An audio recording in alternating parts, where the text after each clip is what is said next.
Je ne compte plus le nombre de fois que vous m'avez posé cette question de la durée des vidéos. Alors je me décide aujourd'hui à y répondre et vous allez vite comprendre pourquoi en fait j'ai mis tant de temps à répondre à cette question de quelle est la durée idéale d'une vidéo. Bienvenue sur Syllabus Plus, la chaîne qui parle des coulisses de la vulgarisation scientifique sur internet. Bon alors si j'ai pas répondu à cette question plus tôt, c'est parce que c'est un peu un non-sens pour moi. Parce que la durée idéale d'une vidéo, c'est celle qui est pertinente pour le contenu qu'on souhaite faire. Si ce que vous avez à dire se dit en 1 minute, alors soit ce sera une vidéo de 1 minute. Si vous trouvez que c'est important d'ajouter des informations pour comprendre le contexte ou je ne sais quoi, vous aurez probablement besoin de plus de temps, etc. Alors je vous vois venir avec oui, mais l'algorithme de YouTube, on va en parler juste après, pour l'instant on s'intéresse au contenu, on parle de l'algo après. À titre personnel, sur ma chaîne principale Syllabus, où je parle donc de science, j'essaie d'éviter les vidéos de plus de 10 minutes de contenu. Alors, ce que j'appelle contenu, c'est tout le cœur de contenu éducatif de la vidéo. Toute la partie de fin sur les sponsors, les messages promotionnels, les abonnez-vous, le blablabla habituel, ça pour moi c'est pas du contenu. Okay, donc j'essaie de ne pas dépasser le 10 minutes de contenu. La raison à ça, c'est simplement parce que si je dépasse les 10 minutes, j'arrive à une charge de travail beaucoup trop importante par rapport au délai de 2 semaines que je me donne entre 2 vidéos. Si j'écris une vidéo de 20 minutes, automatiquement, ça veut dire une plus longue écriture, une plus longue relecture, une plus longue réécriture, un travail plus conséquent sur la musique, beaucoup plus de montage, beaucoup plus de tournage, etc. Donc 10 minutes de contenu quand j'ai que 2 semaines pour produire, moi j'ai déterminé que c'était mon maximum logistique. Donc c'est mon maximum logistique et après il faut aussi faire une adaptation du contenu. Je vais pas faire des sujets qui nécessitent des vidéos de 20 minutes. Cela dit, ce maximum logistique est aussi venu avec le degré de vulgarisation que moi je veux apporter.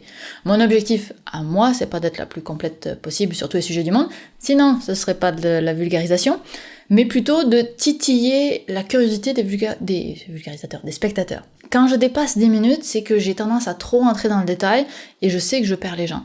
Et en dessous, c'est souvent frustrant parce qu'il peut manquer des infos. Donc entre 7 et 10 minutes, c'est mon sweet spot à moi.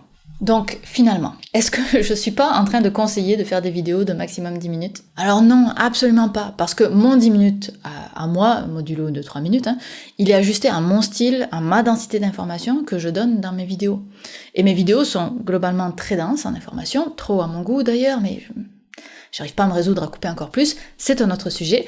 Mais si vos vidéos à vous sont peu denses en informations, si vous avez beaucoup de divertissement autour de vos informations, pour accompagner vos informations, pourquoi est-ce que vous devriez vous limiter à 10 minutes? Ce serait ridicule. Ou si vous voulez être hyper complet sur un sujet, 10 minutes, ça va être un peu court. Donc tout ça, ce sont des compromis entre le sujet que vous traitez, la densité d'informations que vous insérez, et la place que vous laissez au divertissement. Parce que c'est pas parce qu'on fait une vidéo de 10 minutes que l'on doit faire 10 minutes de vulgarisation. On peut l'entourer, on peut entourer tous ces concepts scientifiques de choses qui ne sont pas denses à comprendre aussi. Je pense qu'un jour je ferai une vidéo juste sur ce concept-là. Ce serait bien. Ma philosophie à moi, c'est de faire la longueur qui est juste nécessaire pour faire passer mon message. Et le mot « juste » là, il est hyper important. Parce que ça m'arrive à quasiment toutes les vidéos de couper 1, 2, 3 paragraphes, de resserrer des paragraphes beaucoup au moment de l'écriture. Ce que j'appelle resserrer, c'est-à-dire couper des mots pour rendre les phrases plus courtes et plus concises. Et de refaire de même encore au montage, de couper encore des paragraphes au montage, des sections entières, quoi. Donc bien souvent, entre le premier jet et la publication, il y a peut-être un cinquième, un quart de la vidéo que j'élimine au profit de la concision, et non pas au profit de la longueur que je me serais soi-disant fixée. Donc visez la longueur juste pour votre sujet, et non un nombre précis. Et puis, il y a l'algorithme. Et on ne peut pas ne pas le considérer. On est sur une plateforme qui accorde beaucoup d'importance au temps de visionnage. D'ailleurs, sur YouTube, on peut activer plus de pubs quand la vidéo dépasse plus de 10 minutes. Donc il y a un réel incitatif économique à faire des vidéos de plus de 10 minutes. Le message de YouTube est assez clair. Mais au-delà de l'aspect monétisation, qu'est-ce que fait l'algorithme vis-à-vis des vidéos plus courtes ou plus longues? Est-ce que c'est forcément les vidéos les plus longues qui seront mises en avant? Et j'en sais rien du tout. C'est pour ça que j'ai demandé à Sylvain de la chaîne Le Coin des Youtubeurs de vous répondre là-dessus. Je lui ai expliqué mon point de vue et que je viens de vous donner, et voici sa réponse. Alors là, je suis entièrement d'accord avec toi, Viviane. En aucun cas, vous ne devriez raccourcir ou rallonger une vidéo juste pour les bienfaits de l'algorithme. Parce que ce qu'il faut bien comprendre, c'est que l'algorithme ne répond en fait qu'à des comportements humains. Donc si par exemple vous rallongez votre vidéo pour rien, eh ben, finalement les gens vont s'ennuyer, donc ils vont quitter la vidéo et YouTube va interpréter ça comme un mauvais signal. Mais si à l'inverse, vous condensez pour mettre un maximum d'infos dans une courte période, les gens vont plus réussir à suivre parce qu'il y aura trop d'informations et ils vont aussi quitter la vidéo. Donc dans tous les cas, il faut penser la durée de vos vidéos comme la durée idéale pour les humains. Alors du coup, pourquoi c'est quand même un petit peu intéressant de s'intéresser à l'algorithme et de pas juste faire des vidéos comme on le sent? Tout d'abord parce que déjà, le watch time, c'est-à-dire la durée de visionnage d'une vidéo, c'est la statistique essentielle qui fait que YouTube va mettre en avant une vidéo plutôt qu'une autre. Et ça, c'est pas moi qui le dis, c'est YouTube. YouTube disent que c'est effectivement la durée de visionnage qui est primordiale pour déterminer si une vidéo doit être recommandée, suggérée, mise en page d'accueil par rapport à, par exemple, des mots-clés ou des choses comme ça. Ça, c'est des choses qui ont été abandonnées par YouTube depuis plus de 5 ans. Quand je vous dis qu'il faut laisser tomber les tags. Donc pour résumer très rapidement, historiquement parlant, YouTube au départ c'était classé par catégorie parce qu'il n'y avait aucun algorithme de recommandation. Ensuite YouTube s'est mis à recommander par mots-clés comme le faisait Google aussi à l'époque, c'est-à-dire si vous aviez le bon mot-clé, vous pouviez être recommandé si quelqu'un cherchait un contenu comme ça ou si regardait un contenu avec des mots-clés similaires. Mais très vite YouTube s'est rendu compte qu'en fait on pouvait tricher avec ça, on pouvait mettre des mots-clés qui ne correspondaient pas du tout au sujet de vidéo et donc l'expérience des utilisateurs était mauvaise. Ensuite YouTube s'est dit ce qu'on va faire c'est privilégier le pourcentage de vidéos regardées parce que si quelqu'un regarde une vidéo jusqu'au bout, c'est que c'est probablement une bonne vidéo. Sauf qu'en fait, ça a eu un effet pervers, c'est que très rapidement, on s'est retrouvé avec un YouTube où la plupart des vidéos faisaient entre 1 minute et 3 minutes, et des contenus très creux, très vides, avec pas beaucoup de choses très intéressantes à raconter. Et du coup, c'était pas forcément super intéressant en tant que plateforme pour faire en sorte que les gens restent longtemps sur la plateforme. Et donc c'est à ce moment-là, il y a déjà quelques années, que YouTube a dit, et publiquement, ils l'ont dit et ils le répètent tout le temps, que désormais c'est le fameux watch time, la durée de visionnage moyenne d'une vidéo, qui compte comme élément crucial. Et globalement, ce dernier changement a eu un effet plutôt positif parce que aujourd'hui sur YouTube, les vidéos les plus regardées en moyenne, mais ce n'est qu'une moyenne, tournent généralement entre 8 et 12 minutes. On n'oublie pas aussi que le taux de clic est extrêmement important, ça compte pour la moitié de la performance d'une vidéo, parce que si le taux de clic est très mauvais, ça veut dire que les gens n'ont pas envie d'aller voir cette vidéo, ou vous leur avez pas donné envie, et donc YouTube va pas la recommander, même si les gens qui la regardent très longtemps. Donc en combinant ces deux critères, le taux de clic et la durée de visionnage, on arrive à la seule et unique statistique qui est vraiment primordiale et très importante pour YouTube, c'est-à-dire la durée de visionnage par impression ou watch time par impression. Mais de quoi ça s'agit ce truc-là, le watch time par impression ?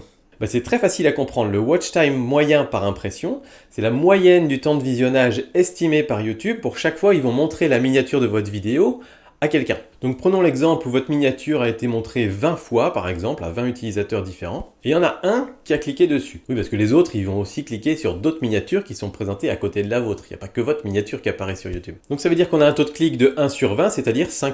Maintenant, cette personne qui a regardé votre vidéo l'a regardée pendant 10 minutes, donc la statistique qui nous intéresse, c'est-à-dire le temps de visionnage estimé par impression, dans le cas présent. Donc ça va être tout simplement de 10 fois 5%, donc 10 sur 20, égale 0,5 minutes, donc 30 secondes. Et maintenant, pour savoir si YouTube va plutôt montrer votre vidéo ou celle de quelqu'un d'autre sur un sujet similaire ou qui parle à une audience similaire, YouTube va juste comparer ces deux statistiques-là et dire, tiens, votre vidéo a 30 secondes d'estimé par impression, et puis l'autre vidéo en a 44 secondes. On va mettre celle qui a 44 secondes au-dessus. Et puis ensuite, on va regarder avec la suivante a 24 secondes. On va la mettre en dessous de la vôtre et vous allez être en deuxième position sur ces trois-là, par exemple. Et c'est comme ça que le classement va se faire. Donc voilà, ça c'est vraiment pour la base de l'algorithme de suggestion de vidéos de YouTube. Donc mon conseil pour les YouTubeurs, c'est que il n'y a pas de durée magique sur YouTube. On peut pas faire toutes des vidéos de 12 minutes et magiquement toutes les vidéos vont bien fonctionner. La vraie durée de vidéo, comme l'a dit Viviane, c'est effectivement la bonne durée pour traiter votre sujet. Mais je rajouterai un petit élément supplémentaire, c'est la bonne durée pour traiter votre sujet telle qu'elle est perçue par votre audience. Je vous donne un exemple, je vous fais un tuto pour installer une webcam sur votre ordinateur et je fais un tuto de 48 minutes là-dessus. L'audience de base va se dire « Oh là là, c'est vachement long, c'est beaucoup trop long, je vais plutôt chercher un tuto qui fait 4-5 minutes parce qu'on s'attend à avoir un tuto de 4-5 minutes pour savoir comment installer une webcam. » D'un autre côté, si je vous fais une vidéo sur l'intégralité de la mythologie romaine et que je fais une vidéo de 3 minutes 30, vous allez vous dire c'est beaucoup trop court, je vais pas cliquer là-dessus parce que c'est une vidéo qui va forcément être bâclée et aller trop vite. Donc il faut bien penser aussi à la place de votre audience, des gens qui vous regardent et qu'on se dise pour traiter ce sujet-là, quelle est la durée estimé ou attendu de la part de l'audience pour justement rentrer un petit peu dans cette catégorie-là. C'est pour ça, par exemple, qu'on va avoir beaucoup de vidéos de sketch ou de petites fictions qui vont durer 5-6 minutes parce que c'est une bonne durée pour se divertir, mais qu'on va voir aussi beaucoup de vidéos de tutoriels très précis sur des logiciels compliqués, par exemple sur du montage vidéo, qui vont durer 20, 25, 30 minutes parce que c'est aussi la bonne durée pour ça et ça va générer évidemment un peu plus de temps de visionnage, mais aussi plus de taux de clic. Donc travaillez vos vidéos, pensez bien à la bonne durée qu'il vous faut à la fois pour étaler votre propos de façon claire, cohérente, sans en mettre trop, mais sans en mettre pas assez non plus, tout en réfléchissant à la durée de vidéo à laquelle s'attend votre audience pour ce type de vidéo. Ensuite, analysez bien les résultats, revenez un petit peu dans vos analytics, on a des outils super sur YouTube Studio pour vraiment analyser les performances des vidéos, et puis retestez d'autres choses, revenez dessus, essayez, expérimentez en permanence, c'est comme ça que vous pourrez progresser plus vite. Donc certains d'entre vous pourraient se dire, mais pourquoi pas faire du coup des vidéos ultra longues de 50 minutes, parce que finalement les gens vont quand même regarder 15 minutes, même s'ils sont fatigués au bout d'un tiers de la vidéo, mais ça fera quand même plus de visionnage que si j'avais fait une vidéo de 12 minutes. Pour deux choses, déjà comme je vous disais, le taux de clic va sûrement diminuer parce qu'il y a beaucoup de gens qui sont pas prêts à regarder une vidéo aussi longue que ça, et en plus de ça, l'algorithme de recommandation tient compte de vos habitudes sur YouTube, vous en tant que viewer. Et si vous avez l'habitude de regarder des vidéos qui dépassent jamais 15 minutes, YouTube va même pas vous recommander des vidéos de 50 minutes. Et comme la plupart des gens qui vont sur YouTube n'y vont pas pour consommer du contenu longue durée, c'est aussi pour ça qu'il y a peu de vidéos avec du contenu longue durée qui sont suggérées par YouTube. Donc voilà, c'est le temps qu'il faut pour passer votre message. Il n'y a absolument pas de souci. Si c'est 3 minutes qu'il vous faut, faites une vidéo de 3 minutes. Le souci qu'on peut avoir, et je l'ai vu tout récemment sur une chaîne que j'ai coachée, c'est si votre format phare de votre chaîne YouTube dure 3 à 4 minutes par exemple. Si justement votre chaîne YouTube ne publie que des vidéos très courtes comme ça, là ça va être très difficile d'en avoir de temps en temps une qui va se faire recommander justement dans les suggestions YouTube parce que il faut pouvoir compenser avec un excellent taux de clic un temps de visionnage qui sera nécessairement court, nécessairement de 2 ou 3 minutes en moyenne. Donc ce que je vous conseille si vous avez une chaîne YouTube où quasiment toutes vos vidéos font 3-4 minutes, c'est essayer quand même de construire votre contenu pour que votre format phare dure un peu plus longtemps, 8, 10, 12 minutes, quelque chose comme ça. Ça ne veut pas dire rallonger volontairement, ça veut dire rajouter des choses et au contraire peut-être aller plus loin dans votre propos, plus loin dans votre recherche pour faire des vidéos plus travaillées. Voilà Viviane, j'espère que ces petites précisions auront permis d'éclairer un petit peu plus ce qu'il y a derrière ce mystérieux algorithme de YouTube qui finalement n'est pas si mystérieux que ça et assez simple à comprendre en fait. Merci Sylvain pour toutes ces informations, j'ai appris des trucs. Et si vous ne le connaissez pas, sa chaîne Le Coin des Youtubeurs devrait vous intéresser parce que si vous cherchez à faire grandir votre chaîne YouTube, c'est pas mal son expertise.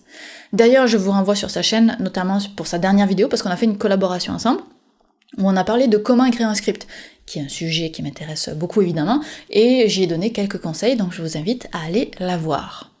Si vous appréciez Syllabus Plus, je pense que sa chaîne est un très bon complément. Vous connaissez la musique, commentez, likez, partagez, abonnez-vous, et surtout, posez des questions en commentaire pour la prochaine vidéo. Allez, on se dit à lundi prochain. Bye!